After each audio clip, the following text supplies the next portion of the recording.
Haleluya. Siku hii ya leo tunaenda kuongea kuhusu neno la Mungu, ambapo Mungu amekuwa akininenea neno lake kwa sababu ya watu ambao wamekataa mwito wa Mungu. Kuna watu ambao wameitwa na Mungu lakini on the way wanapotea. Kuna watu wamekuwa waliitwa na Mungu ama walizaliwa kutoka kwa tumbo za mama zao, Mungu akiwa na purpose na wao, lakini on the way, katikati ya njia wakapotea. Kwa hivyo siku hii ya leo nataka tuongee kidogo kuhusu hao watu. Katika Biblia kuna watu ambao walizaliwa wakiwa na mwito wa Mungu, lakini kwa njia waliweza kupotea. Katika kitabu cha Judges chapter number 13 verse number 1, kuna mtu mmoja alizaliwa akiwa na purpose ya Mungu, ambaye jina lake alikuwa anaitwa Samsoni. Samsoni alizaliwa akiwa na purpose ya Mungu. Hata mama yake alikuwa hawezi pata mtoto, lakini Mungu alitembea katika boma ambayo ilikuwa ya mtu ambaye alikuwa anaitwa Manoa, ambaye ndiye alikuwa baba ya Samsoni. Samsoni alizaliwa akiwa na purpose ya Mungu, lakini on the way alienda akapotea. Vivyo hivyo ndivyo ilivyo siku ya leo, kwa sababu watu wengi wameitwa na Mungu akiwa na purpose yake kwa neno lake, ama ndiposa aweze kueneza injili yake, lakini nao wakifika katikati ya njia wanapotoshwa na mambo mengine. Kwa hivyo jioni ya siku ya leo tunasema ya kwamba kama umeitwa na Mungu, lazima ujue kusudi lako katikati ya kuitwa lilikuwa nini. Samsoni alipozaliwa aliitwa akiwa hata katika tumbo la mama yake, kwa sababu mama yake kuna instruction alipewa, akaambiwa wakati utachukua mimba ya huyu kijana, kitu cha kwanza hautakunywa pombe yoyote, wala hautakunywa fermented things ambazo zinaweza dhuru huyu mtoto, kwa sababu alikuwa na purpose ya Mungu, ndiposa aweze kuokoa wana wa Israeli.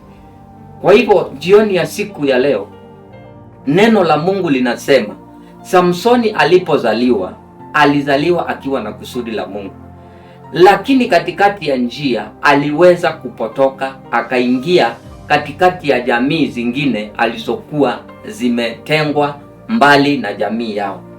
Lakini katikati ya njia Mungu aliweza kumtumia tu, hata kama alitoka katika njia zake.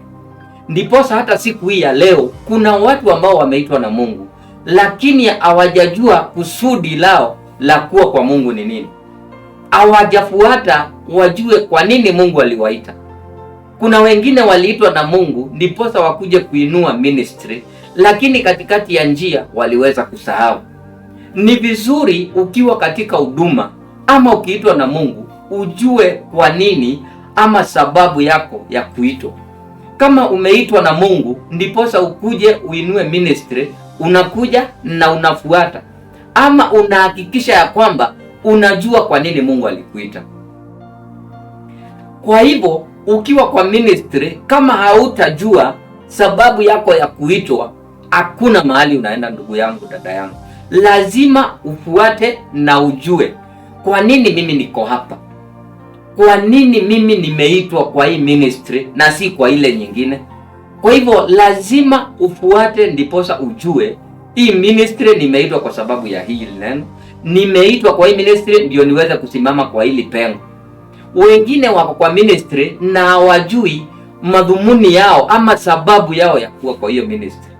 Lazima ujue madhumuni ni yako ya kuitwa kwa hiyo ministry ni nini. Ukishajua utaweza kufuata purpose ya Mungu, na ndiposa unaona ministry zingine zinaanguka, pande ingine inaanguka, kwa sababu wewe uliitwa ukuje usimame kwa lile pengo, lakini umekuja umekaa, hujafuata kanuni za Mungu ama sheria za Mungu ama kutaka kujua kusudi yako ni nini. Jioni ya siku ya leo nataka kuambia, ukiitwa na Mungu ama ukijipata kwa ministry fulani, Usikuje tu kukaa, lazima ufuate, ndiposa ujue sababu yako ya kuwa kwa ile ministry.